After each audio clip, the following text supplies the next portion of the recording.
I've always been the quiet one in my family. Not shy, just observant. The kind of kid who noticed things others didn't. Like how mom only really lit up when my older brother spoke, or how dad's expression tightened every time he had to talk business with him. I didn't mind much growing up. My name's Jaden, I'm 27 now, and I've never been interested in being the loudest person in the room. I preferred to listen, process, and act when it counted. But in a family like mine, being quiet got you labeled as weak, or worse, irrelevant. My brother, Tyler, is 3 years older than me. The golden child from day one. Star quarterback in high school, loud, charismatic, full of bravado. He could sell ice to an Eskimo, as Dad used to say. And while I was in the background building spreadsheets, systems, and quietly improving how things ran behind the scenes, Tyler was the one giving big presentations and taking all the credit. That was the dynamic. He talked. I delivered. We grew up in a business family. My grandfather started a modest logistics company back in the 70s. It grew steadily, nothing flashy, just solid, dependable work. When he passed, Dad took over and expanded it further, keeping the business family run but introducing some actual structure.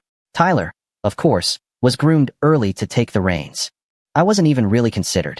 I was good with tech and processes, so I was told I'd always have a role, but leadership? Not in the cards.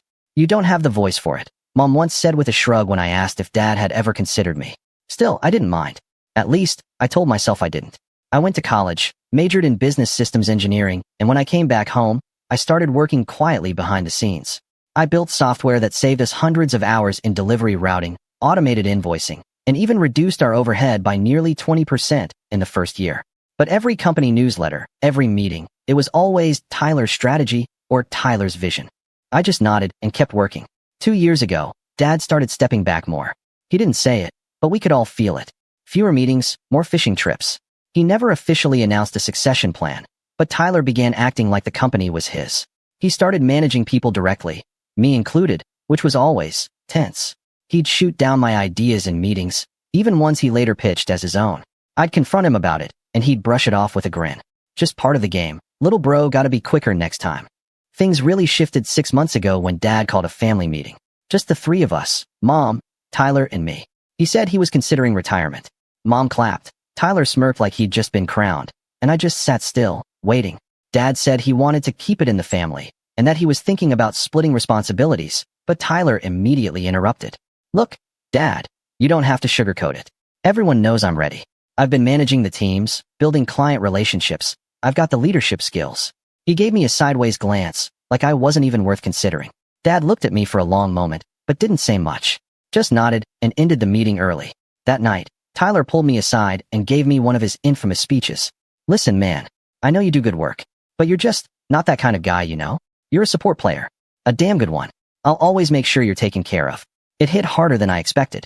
Not the words. I'd heard worse, but the way he genuinely believed it. Like it wasn't even a discussion. Just facts. The months that followed were rough. Tyler was officially made interim manager until Dad finalized the transition. And with that title came ego the size of a freight truck. Meetings became unbearable. He started talking over me constantly, sometimes mocking my tone when I tried to contribute. You hear that, folks? That's the whisper of innovation. He joked once during a staff huddle. A few people chuckled awkwardly. I just looked down at my notes, but my stomach burned. Then came the meeting. It was just last week. Monthly operations review. The room was full. HR, logistics leads, finance, even Dad, sitting in the back quietly. I had worked all weekend on a new warehouse optimization plan that would have saved us $80,000 a quarter. When I presented it, Tyler leaned back, arms crossed, and waited for me to finish. Then he stood up and laughed. I mean, sure, if we want to listen to spreadsheets whisper sweet nothings to us, he said, grinning. Look, I get it, Jaden's got his thing. But let's be real. He's way too quiet to ever lead anything. You're lucky I even keep you employed, bro. Dead silence. I felt the air leave the room. My ears burned. I wanted to say something, anything, but all I could do was blink and clench my fists under the table. Dad didn't say a word. Just looked down at the table like it didn't happen. The meeting moved on. My optimization plan was skipped. I didn't sleep that night.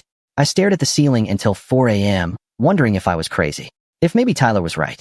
If maybe I was just the quiet guy behind the scenes, always destined to be someone's footnote. But the next day, everything changed. Dad called me into his office early, before anyone else arrived. He looked tired, like he hadn't slept either. Then he handed me a set of documents and a small black box. I opened it and froze. The documents were transfer papers. The box, a master key to the entire building. I never said anything, Dad said quietly, but I've been watching. It's your time, Jaden. I couldn't speak. Could barely breathe. Dad patted my shoulder and walked out.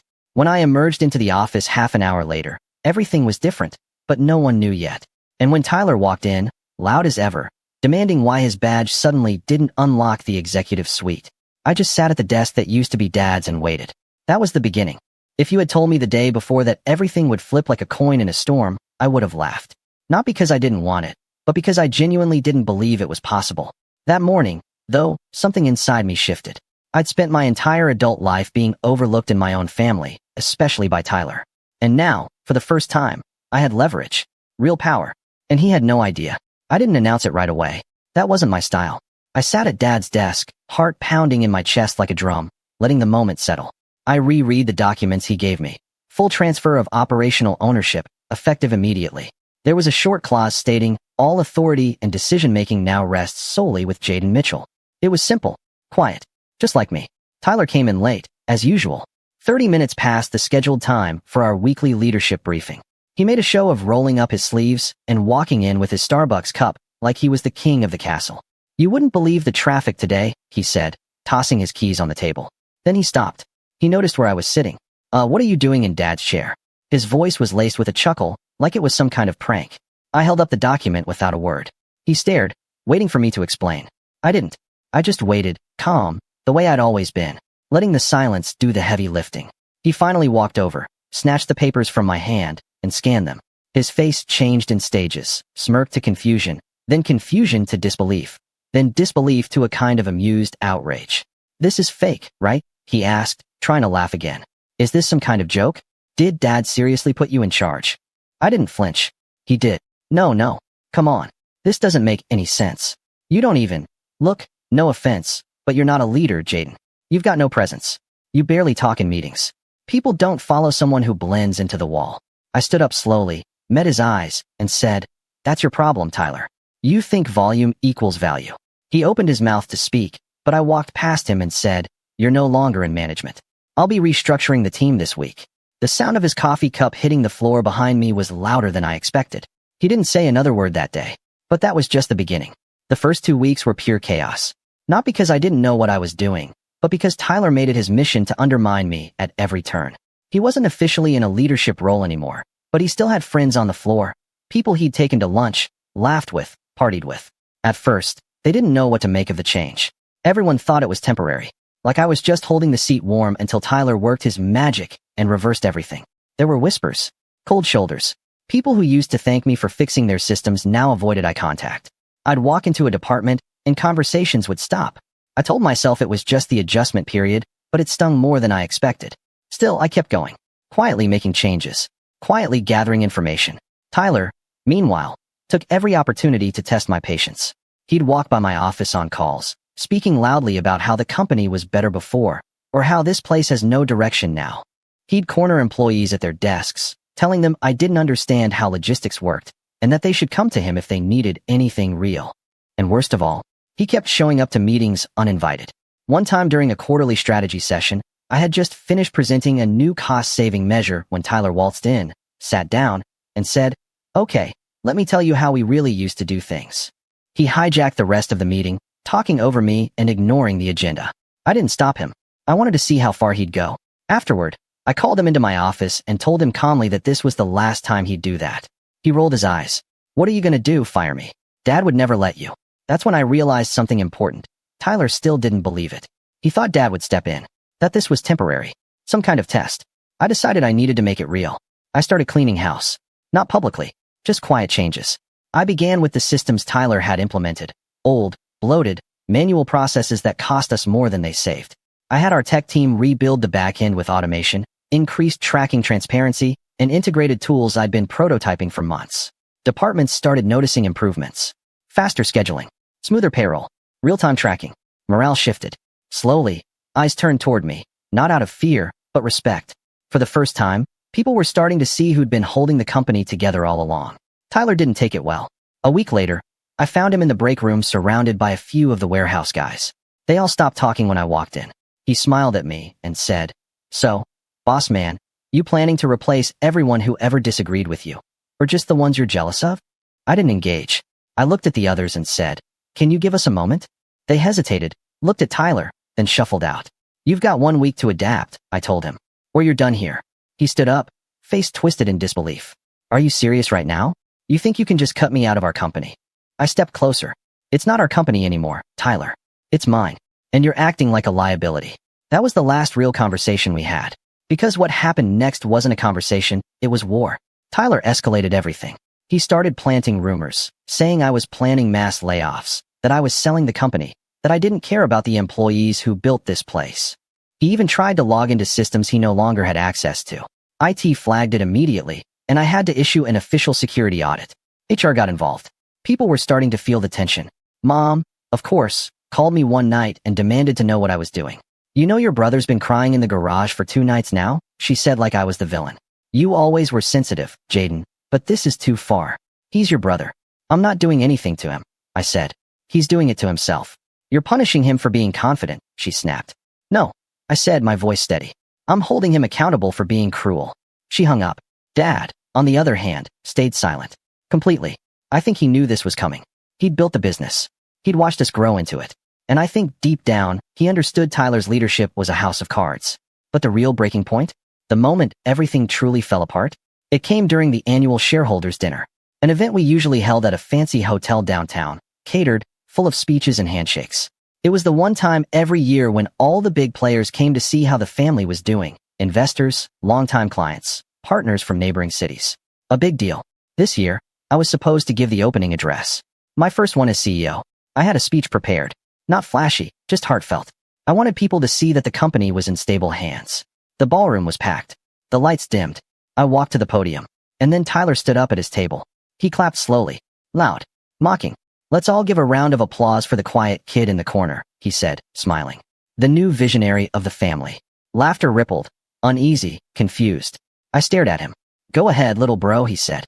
"Tell them how you're going to save the company with spreadsheets," and awkward silences. A few people chuckled. Others looked mortified. Dad looked down. Mom looked proud. My hand trembled on the podium. But I didn't look away. I just breathed. 1 second. 2. 3. I adjusted the microphone. And that's when the real storm began. I stared at Tyler. The spotlight didn't flinch. It cast both of us in full view. Me at the podium with a folder of carefully prepared notes, and him, smirking, arms wide like he'd just delivered the punchline of a joke he was proud of. In that moment, I didn't feel angry. I felt hollow. Like someone had reached into my chest and scooped everything out. All I had ever wanted was to do right by the company, to work hard and be taken seriously.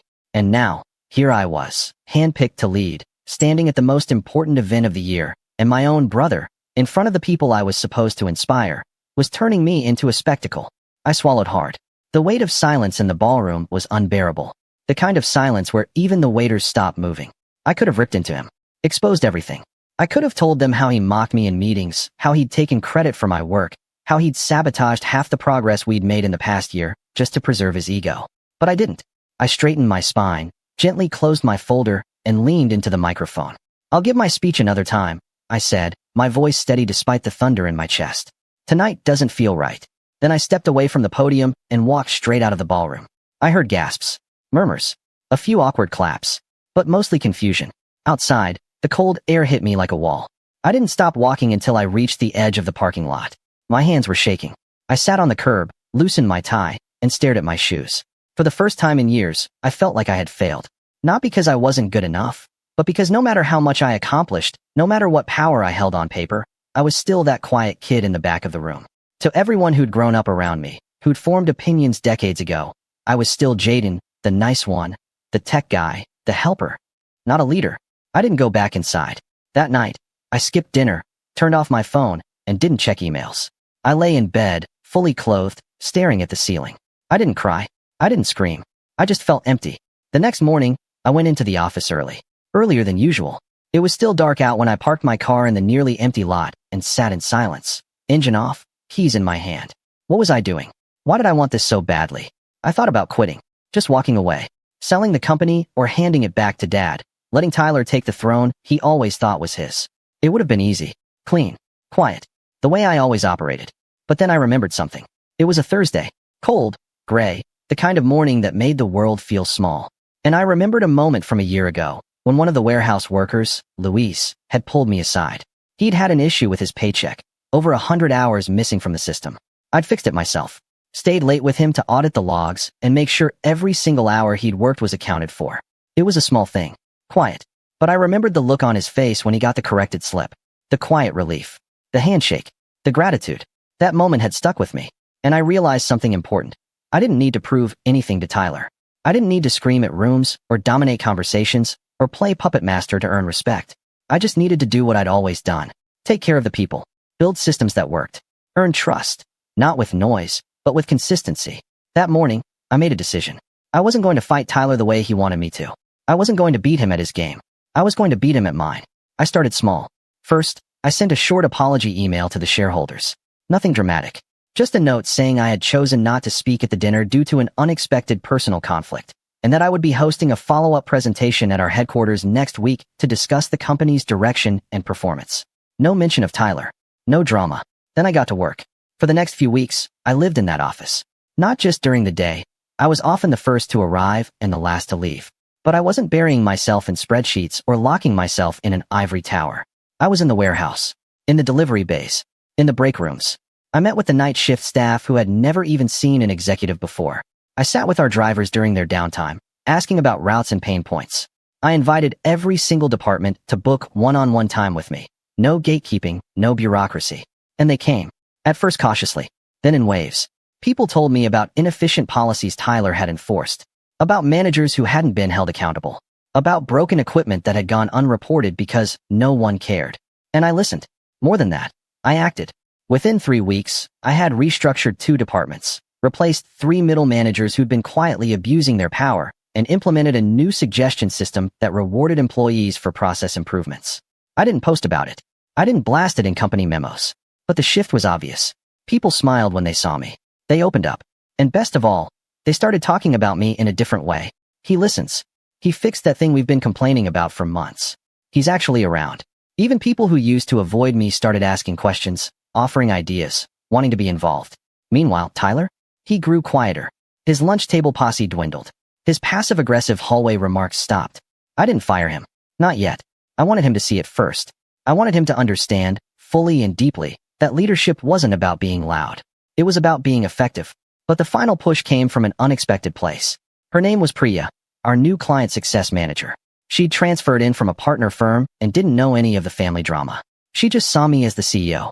No history. No baggage.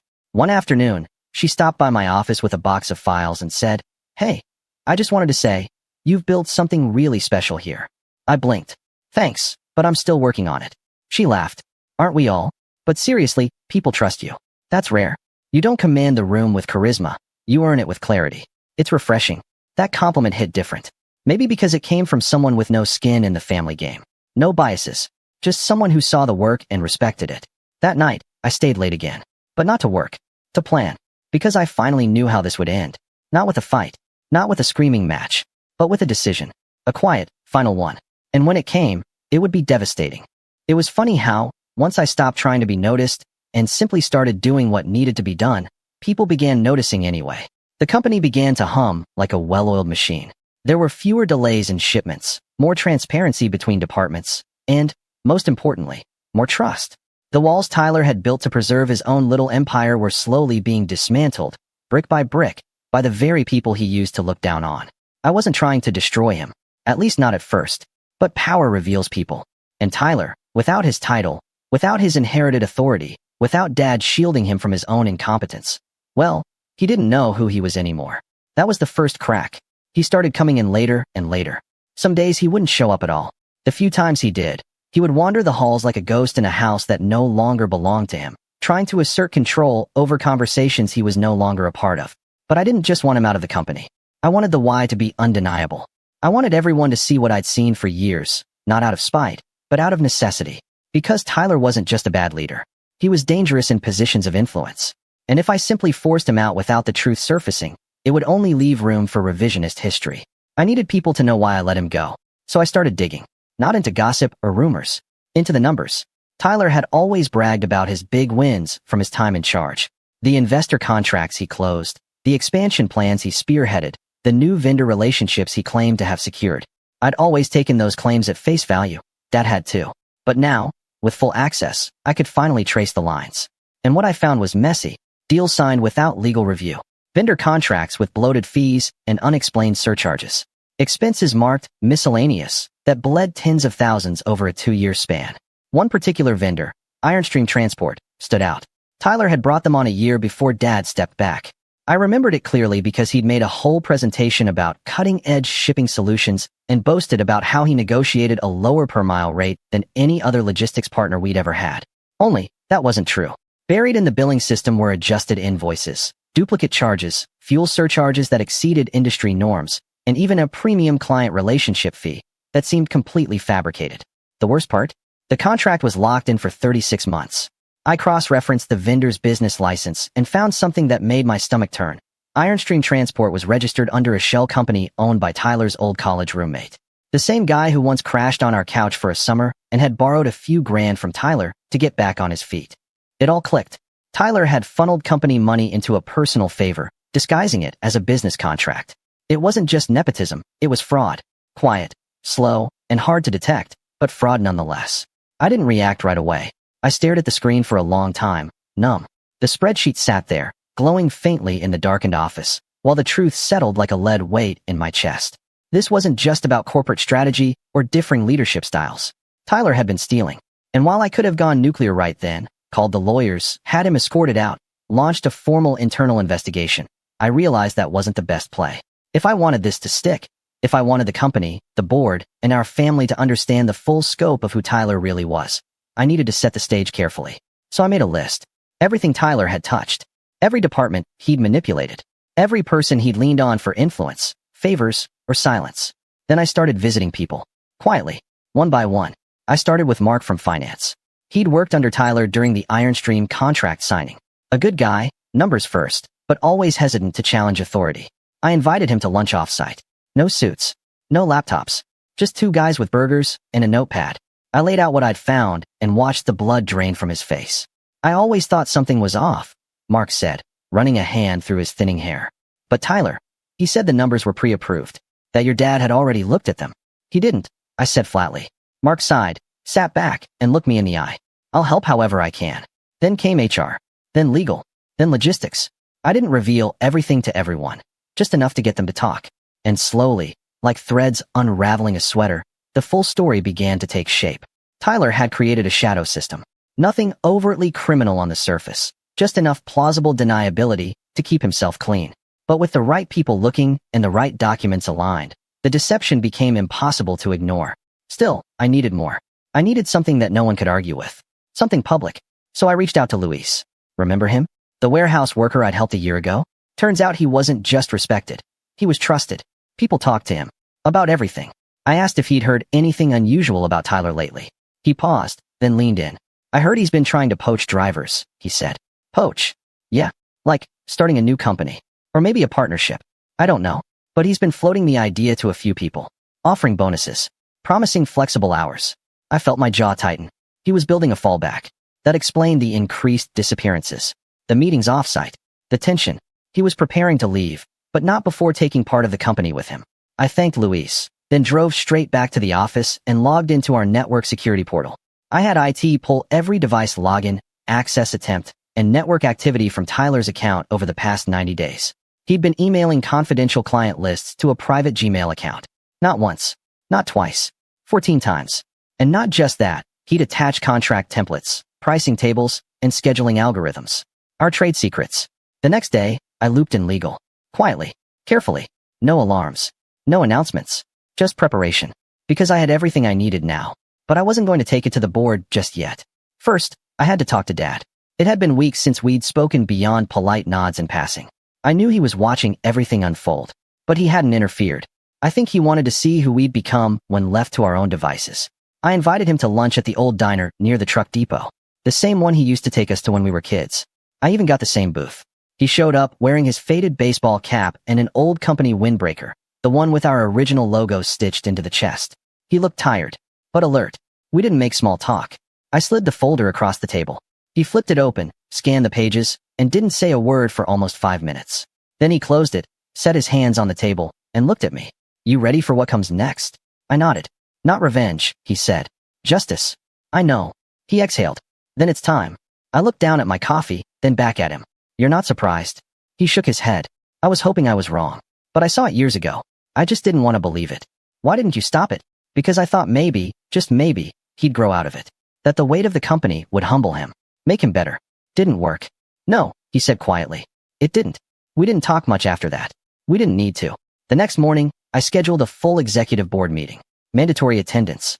I printed every document, every email, every vendor record, every client leak. I put them in black binders with Tyler's name on the cover. And I saved one special envelope for last. Sealed. Labeled. Final decision. CEO action required. Because this wasn't just going to be a termination. It was going to be an unmasking.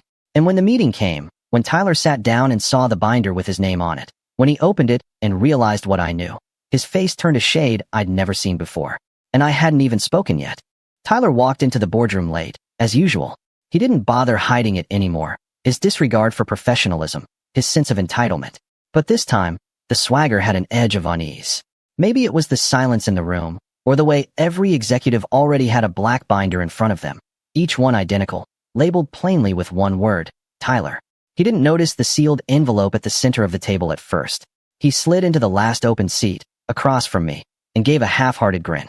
What's all this? He asked, eyes flitting around the room. We doing surprise performance reviews? Nobody laughed. Not this time. I didn't speak right away. I let the room settle. The boardroom had changed since I took over. It used to be cold, clinical. Now it was warmer. Plants. Better lighting. A whiteboard filled with input from every department. The kind of environment I'd spent months building to encourage openness, trust, and collaboration. But this wasn't a collaboration. This was a reckoning. I stood slowly and took a breath. I've gathered everyone here today to present the findings of a formal internal audit. I began. All information has been verified, cross-checked, and reviewed by legal. You'll find the supporting evidence in the binder in front of you. Tyler opened his binder, and the color drained from his face. It started with the vendor contracts. Pages of financial inconsistencies.